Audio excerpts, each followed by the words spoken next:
Bon ben, je vais pas passer par 4 chemins. 4 chemins, vous l'avez? Bref, il y a au moins 2 marques qui ne vont pas voir cette nouvelle imprimante d'un bon oeil. Donc si vous en avez marre, j'en avais assez, hein, des crottes de panda, et que vous n'avez pas non plus envie de vous passer d'un rein pour vous équiper, alors cette vidéo est faite pour vous. Allez, vissez-vous bien dans votre fauteuil, prenez un thé ou un café, car maintenant on va découvrir ensemble la Snapmaker U1.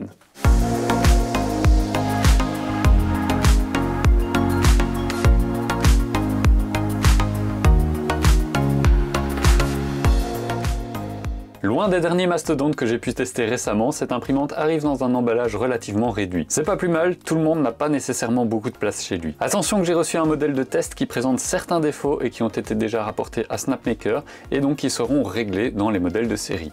Cette Snapmaker arrive préassemblée, mais vous aurez tout de même quelques étapes de montage.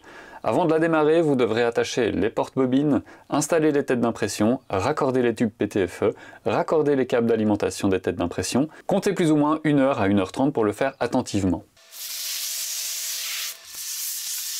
Ensuite vient le moment tant attendu de la mise en route. Après une mise à jour indispensable, modèle de pré-production oblige, la procédure prend environ une demi-heure. Et vous devez être dans les parages pour suivre les instructions et démarrer chaque étape. Pendant cette mise en route, l'imprimante calibre l'alignement et la hauteur des 4 têtes d'impression. Cette étape se réalise grâce à une cavité spéciale placée sous le plateau PEI. Vous devrez donc enlever le plateau pour cette étape. L'idée est bonne et les résultats sont clairement fiables. Une fois l'imprimante mise en route, vous aurez accès à l'écran de contrôle de l'imprimante. Ici, on a affaire à un écran capacitif, très réactif, avec une interface épurée. Notez que sous le capot, Snapmaker a fait un choix très malin. Plutôt que de réinventer la roue, la U1 tourne sur Clipper. Vous avez d'ailleurs accès à l'interface fluide via l'adresse IP de l'imprimante. C'est un gros plus pour les amateurs d'open source et de personnalisation d'imprimantes 3D. Enfin, cette imprimante propose un volume d'impression de 270 par 270 par 270 mm. Son encombrement est relativement réduit avec une hauteur de 72 cm, une largeur maximum de 60 cm en comptant les bobines et une profondeur de 51 cm. Le changement de tête pendant l'impression est rapide, le fabricant revendique d'ailleurs 3 secondes pour un changement de tête. C'est de toute façon beaucoup mieux que n'importe quelle imprimante équipée d'un AMS. Ah, et sinon, la maintenance semble facile même si je n'en ai pas eu besoin. La hot-end propriétaire est accessible via un cache magnétique et est attachée par 2 vis. Bon, évidemment, en l'état, c'est un magnifique presse-papier, mais on va quand même démarrer des impressions 3D parce que c'est quand même le but. J'aurais bien voulu lancer la seule impression test disponible sur l'imprimante, le lapin de Stanford, mais malheureusement le fichier présente un problème. Ce problème sera évidemment réglé pour la mise en production. Donc en attendant, c'est pas grave puisque Snapmaker propose au téléchargement une version d'Orca Slicer, d'ailleurs vous pouvez vous-même la télécharger pour tester de votre côté, et cette version est adaptée à la U1. Bravo au passage à Snapmaker qui a décidé de ne pas masquer le lien de parenté de leur slicer avec Orca, ça change des autres fabricants. L'ergonomie du slicer est exactement la même que celle d'Orca, donc vous ne serez vraiment pas dépaysé. Et si vous ne connaissez pas encore ce slicer, je vous dirige vers mon tuto vidéo, comme ça je ne dois pas m'y attarder plus que ça. En plus de ce slicer, vous avez une application pour smartphone, mais malédiction de la bêta, je n'ai pas réussi à raccorder l'imprimante sur l'application. C'est encore une fois un problème connu qui sera réglé lors de la mise en production. Notez que vous pouvez choisir de relier cette imprimante au cloud de Snapmaker pour pouvoir lancer des impressions à distance et surveiller le retour caméra, mais notez que ceci est totalement optionnel, donc si vous n'avez pas envie de cloud, vous pouvez le désactiver grâce à un bouton via l'interface de l'imprimante. Le chargement du filament est simple, on pose la bobine sur un porte-bobine et on insère le filament dans l'entrée correspondante. Ensuite, le filament est chargé automatiquement par l'imprimante. Enfin, presque, puisque la plupart des testeurs ont remonté des problèmes avec certains filaments, et Snapmaker travaille activement là-dessus. Dans tous les cas, il est conseillé de couper son filament à 45 degrés pour faciliter l'insertion. J'ai débuté mes tests avec des impressions en une seule couleur. On débute ici avec un chat en low poly qui me permet d'identifier les gros problèmes de VFA. Ces fameux artefacts verticaux particulièrement visibles lors des changements brusques de direction, notamment avec du PLA Silk comme utilisé ici. Ce phénomène est très limité ici et ce n'est donc pas un problème pour cette imprimante. D'ailleurs au passage, vous aurez peut-être remarqué que ce filament est spécial, il contient 4 couleurs différentes sur la même section de filament.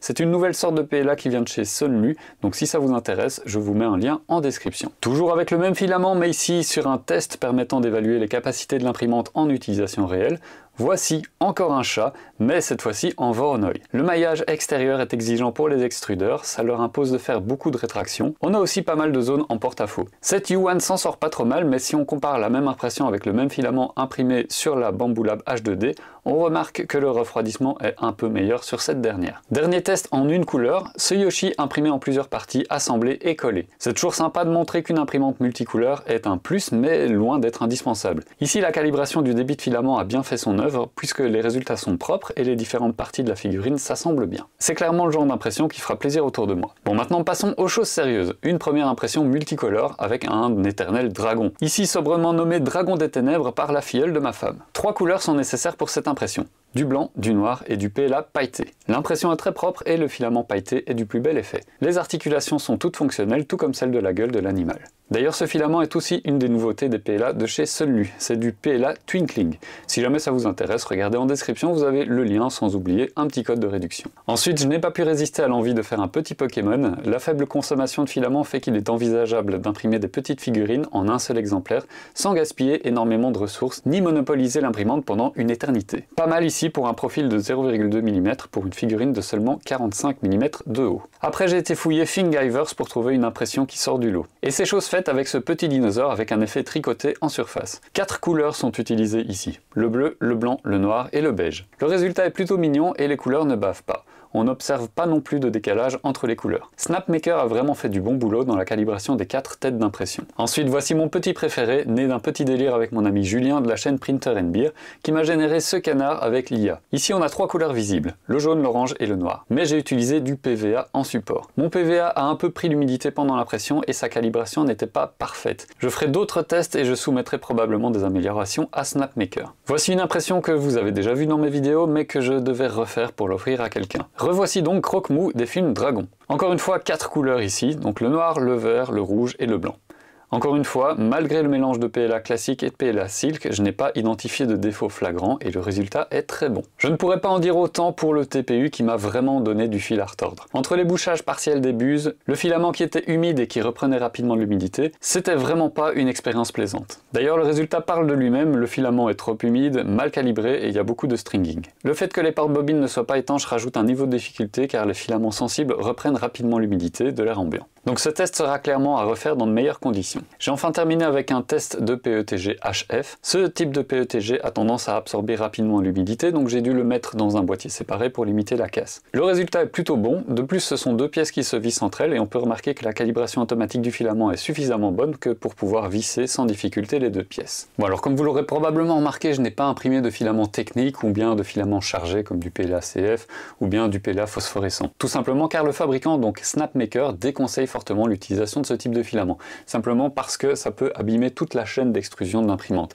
Et pour eux, l'imprimante n'est pas vraiment faite pour ce type de filament. D'ailleurs, les hot-end fournis avec l'imprimante sont équipés de buses en inox, donc qui ne sont pas résistantes à l'abrasion.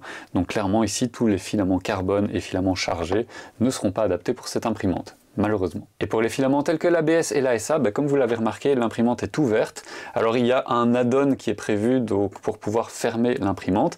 Il n'y a pas de caisson chauffé, il n'y a pas de filtre, je ne sais pas du tout de quoi sera fait cet add-on. Et donc là, en l'occurrence, pour l'instant, je ne peux pas vraiment l'utiliser pour faire ce type de filament, simplement parce que je risque d'avoir beaucoup de warping, ça c'est une chose. Et la seconde chose, ce seront les émanations qui seront donc produites par ces filaments. Encore une fois, on est chez moi, dans ma maison, donc j'ai pas envie d'avoir les émanations dans toute la maison, donc j'évite maintenant si les imprimantes ne sont pas prévues pour. Et sinon, tous les filaments fortement cassants, tels que le nylon par exemple, sont fortement déconseillés, simplement à cause de la courbure des tubes en PTFE, parce que voilà, le filament pourrait casser directement dans les tubes et bloquer tout le système d'extrusion. Alors je fais une petite parenthèse pour un filament que je n'ai pas eu l'occasion de tester, c'est le filament de chez BQ, le Carbon Core. Alors c'est un filament spécial donc avec un cœur en carbone et tout l'extérieur est en PLA. C'est théoriquement un filament qui permet de passer les chaînes d'extrusion sensibles sans les abîmer.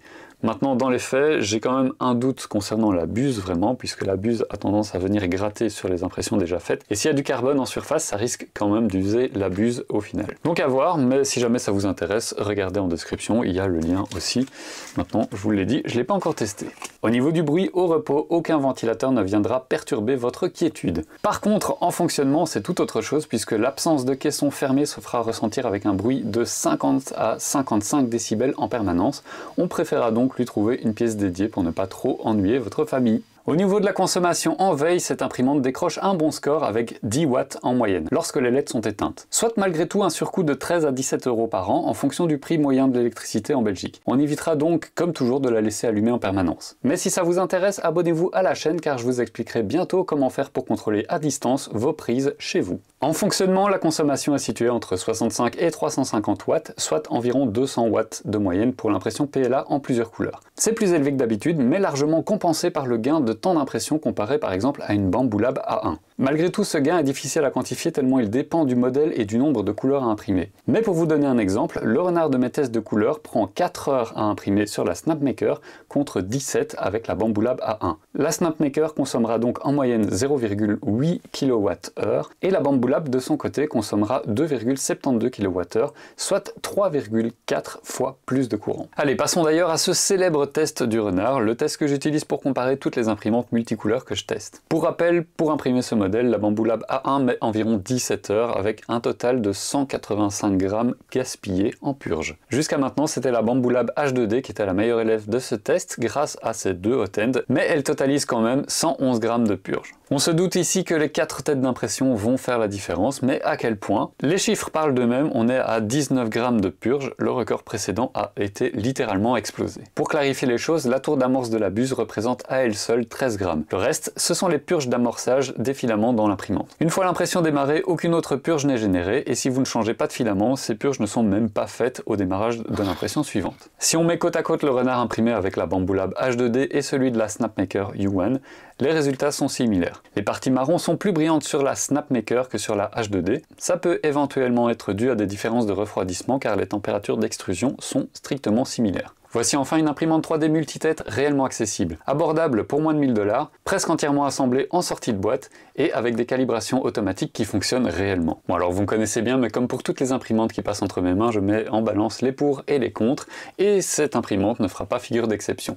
Donc on va commencer par les points positifs. Le premier point pour moi, c'est le prix relativement accessible. Alors certes, on parle de 1000 $ maximum, même si avec le Kickstarter c'est beaucoup moins cher, mais si on met ça en comparaison par exemple avec le prix de la Prusa XL, clairement on est sur 2 à 3 fois moins cher. Tout ça avec une imprimante qui est utilisable rapidement, vous n'avez pas à la monter en kit comme c'est le cas de la Prusa XL sur le prix le plus accessible. Dans tous les cas, à l'heure actuelle, c'est l'imprimante à 4 têtes indépendantes la moins chère du marché. Le deuxième point très important pour moi, c'est évidemment l'impression multicouleur, quasiment zéro déchet. D'ailleurs, voici un petit aperçu de tous les déchets que j'ai générés pour cette vidéo.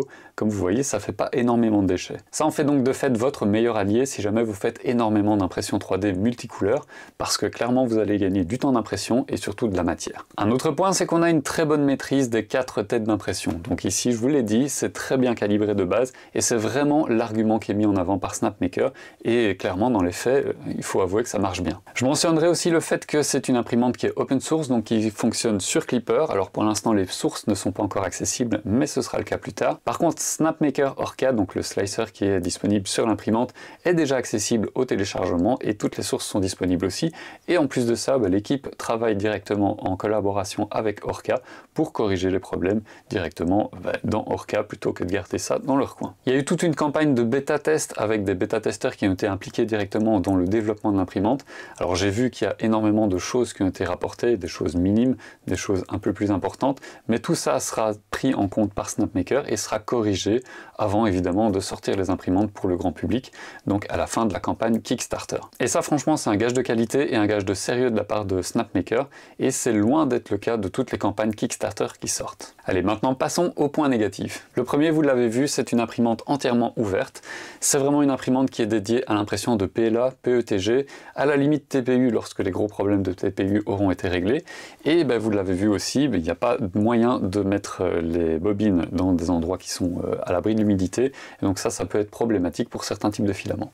Encore une fois, pareil, vous ne pouvez pas imprimer du nylon par exemple, donc cette imprimante perd en polyvalence et ça c'est un petit peu dommage aussi. Alors clairement c'est une question qui a été posée, mais il y a une option qui est prévue, donc de pouvoir avoir un top hat sur cette imprimante, mais j'attends un peu de voir déjà le prix et de voir comment ça va se présenter, mais dans tous les cas je pense pas qu'il y aura une enceinte chauffée, je ne sais pas s'il y aura un filtre à charbon actif, probablement, mais bon voilà, on sent clairement que cette imprimante n'est pas vraiment prévue pour ce type de filament à la base, même si sur le PEI on vous dit que vous pouvez imprimer de l'ABS, mais c'est normal, c'est du PEI, donc vous pouvez imprimer de l'ABS avec n'importe quel PEI. Il y a toute une série de points qui seront à corriger par rapport à la bêta, donc j'en ai identifié quelques-uns. Le premier, c'est le filament, évidemment, qui ne s'engage pas toujours bien dans les têtes d'impression, l'application smartphone qui ne fonctionne pas encore bien, les chutes de filament qui ne vont pas toujours dans le bac prévu, et enfin, pour l'instant, le nombre réduit de profils qui sont disponibles sur le slicer, mais ça va être amélioré. Bon, je vais encore revenir une fois là-dessus, mais pas de filament technique pour cette imprimante, donc tout ce qui est ABS, ASA pour l'instant on oublie.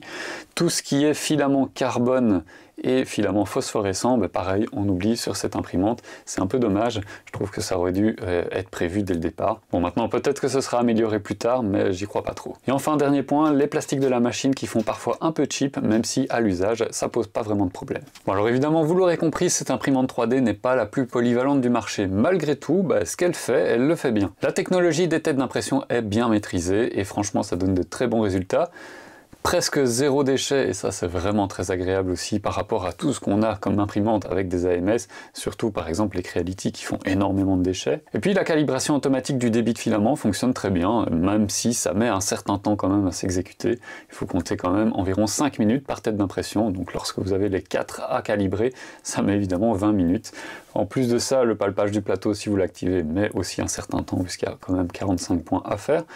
Donc bon, voilà. Si vous n'êtes pas pressé pour lancer une impression, vous pouvez activer toutes les calibrations. Si vous êtes pressé, ne les activez pas. Comme ça, si vous voulez des résultats parfaits, bah, vous savez que vous devez attendre. Si vous n'attendez pas des résultats parfaits, bah, ça peut aller rapidement aussi. Et enfin, évidemment, l'argument massu, c'est si vous imprimez énormément de PLA et d'impression multicouleur, là, clairement, vous allez faire des économies de dingue. Autant en termes de temps d'impression que de matière, bah, franchement, au bout d'un moment, cette imprimante se payera d'elle-même.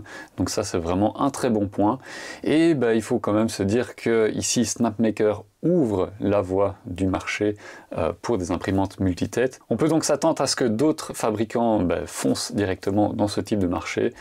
En tout cas, c'est la suite logique par rapport à ce qui se fait actuellement sur le marché. Donc, petite pensée d'ailleurs à Prusa avec sa Prusa XL, puisque à mon avis, ils vont souffrir avec une imprimante qui fait 750 $, si mes souvenirs sont bons, en précommande pendant le Kickstarter et jusqu'à maximum 999 $. Donc à la fin de la campagne, franchement, il n'y a pas trop à hésiter non plus.